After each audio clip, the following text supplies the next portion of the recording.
السلام عليكم ورحمة الله وبركاته. أصحابتي qaaliga waan salaamay. Subaxdii markuu waagu yibariyo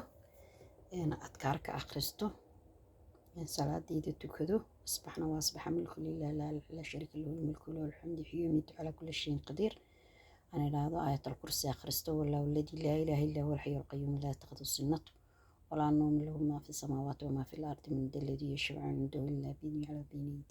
ما خلف ولا يحيطون بشيء من علمه إلا بما شاء وسع الكرسي السماوات والأرض ولا يؤوده حفظهما هذا يعني محاضنة صلي النبي آخر اللهم صل على سيدنا محمد وعلى آل سيدنا محمد كما صليت على إبراهيم وعلى آل إبراهيم كما باركت على محمد وعلى آل محمد كما صليت على إبراهيم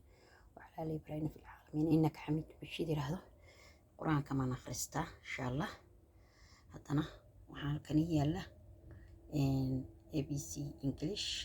halkan waxaa yaala buugaan English oo la akhristo